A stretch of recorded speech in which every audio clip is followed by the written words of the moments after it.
Bonjour à tous et à toutes, mon nom est Alison Saint-Louis, étudiante à l'Université Laval. Je vous présente mon analyse grammaticale produite dans le cadre du cours de grammaire française de base pour l'enseignement à la session d'été 2021. Pour le corpus, je vous en fais la lecture. À l'heure actuelle, le professeur ne noue plus d'amitiés avec personne. Mais, pour nous en tenir au passé, la longue liste de ses amis illustres comprend des noms tels que ceux de Pirogov, de Kaveline et du poète Nekrassov, qui, tous, lui voient l'amitié la plus sincère et la plus active. Il est membre de toutes les universités russes et de 3 universités étrangères.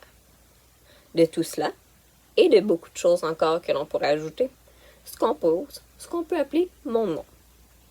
Donc, c'est un extrait tiré de la nouvelle Une banale histoire d'Anton Tchekhov. Première question. Quelle est la classe du mot illustre? Donc, dans la phrase « À l'heure actuelle, le professeur ne noue plus d'amitiés avec personne, mais, pour nous en tenir au passé, la longue liste de ses amis illustres comprend des noms tels que ceux de Pirogov, de Kaveline et du poète Nekrassov, qui, tous, lui vouèrent l'amitié la plus sincère et la plus active. Le mot illustre fait partie de la classe de mots des adjectifs. Afin de confirmer mes dires, je vais vous présenter 3 caractéristiques de cette classe de mots en contexte, c'est-à-dire du mot illustre.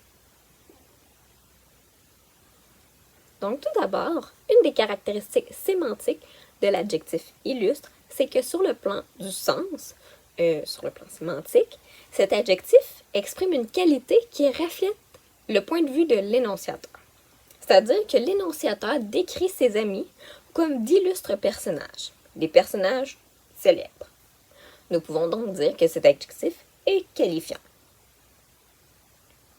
Pour la seconde caractéristique, soit une caractéristique morphologique, je peux affirmer que le mot illustre fait partie de la classe de mots des adjectifs puisqu'il varie en genre et en nombre, tout dépendant du nom qui l'accompagne. Dans ce cas-ci, illustre est accompagné du nom ami. Ami étant au masculin pluriel, l'adjectif reprend son genre et son nombre. Pour ce qui en est de la dernière caractéristique, une caractéristique syntaxique, l'adjectif illustre peut être mis en degré puisqu'il est un adjectif qualifiant. Ce qui veut dire que nous pouvons ajouter un adverbe d'intensité devant l'adjectif qualifiant. Dans la phrase analysée, nous pouvons dire « ses amis très illustres ».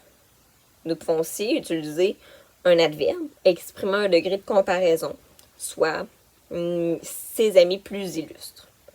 Comprend des noms tels que Pirogov, etc. Bref, c'est pour toutes ces raisons que je suis en mesure d'affirmer que dans cette phrase, le mot « illustre » fait partie de la classe de mots des adjectifs.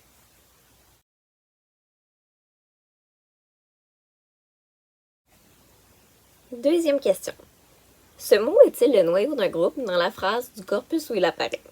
Fait-il partie de l'expansion d'un groupe? Donc, dans ce corpus, je crois qu'en effet, ce mot est le noyau d'un groupe adjectival. Je suis en mesure d'affirmer cela, puisque lorsque je tente le déplacement du groupe syntaxique, c'est-à-dire le groupe adjectival, cela est impossible. Et je peux seulement l'effacer qu'en entier. De plus, une des propriétés syntaxiques de l'adjectif, c'est qu'il est toujours le noyau d'un groupe adjectival. Je peux aussi dire qu'il fait partie de l'expansion du groupe du nom de ses amis, puisque nous pouvons remplacer le mot « ils illustrent » par « connu » par exemple. Troisième question. Combien de phrases syntaxiques, la phrase graphique, de tout cela et de beaucoup de choses encore que l'on pourrait ajouter, se compose qu'on peut appeler mon nom, contient-elle? Pourquoi? Donc, dans la phrase graphique, de tout cela et de beaucoup de choses encore que l'on pourrait ajouter, se compose qu'on peut appeler mon nom. Je crois qu'il y a 2 phrases syntaxiques. En effet, nous savons qu'une phrase syntaxique, c'est une phrase qui comporte les 2 constituants obligatoires, soit le sujet et un prédicat. Elle peut aussi comporter des compléments de phrase, mais c'est pas toujours obligatoire. En fait, c'est pas obligatoire. Encore une fois, dans cette phrase, on peut observer une phrase subordonnée. Plus précisément, une phrase est un complément de phrase, puisqu'on peut l'effacer entièrement et on peut la déplacer. Par exemple, je la déplace à la toute fin. Ce qui donne de tout cela se compose qu'on peut appeler mon nom et de beaucoup de choses encore que l'on pourrait ajouter.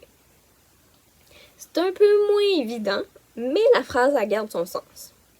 Donc, c'est pour ces raisons que je crois qu'il y a 2 phrases syntaxiques. 4e question. La phrase « de tout cela et de beaucoup de choses encore que l'on pourrait ajouter » se compose qu'on peut appeler mon nom. Est-elle conforme au modèle P? Justifiez votre réponse. Donc, moi, je crois que cette phrase est conforme au modèle P. En effet, ce modèle comporte les 2 constituants de base, soit le sujet et le prédicat. Il peut aussi comporter un ou plusieurs groupes facultatifs et mobiles, les compléments de phrase. Puis, afin de vous prouver que cette phrase est bel et bien conforme au modèle P, on ne peut pas effacer le sujet, on ne peut pas effacer le prédicat, mais nous pouvons effacer le complément de phrase, beaucoup de choses encore que l'on pourrait ajouter, qui étaient dans ma phrase du départ. Pour ce qui en est du complément indirect, ce qu'on peut appeler mon nom, on ne peut pas l'effacer puisque justement, il a la fonction de complément direct du verbe. Donc, j'affirme tout cela puisque je peux le remplacer par de cela. Bref, c'est pourquoi je crois que cette phrase est conforme au modèle P. Donc, voilà, c'était tout pour mon analyse grammaticale. Je vous dis un sincère merci et je vous laisse sur la liste des ressources que j'ai utilisées pour cette recherche. À bientôt!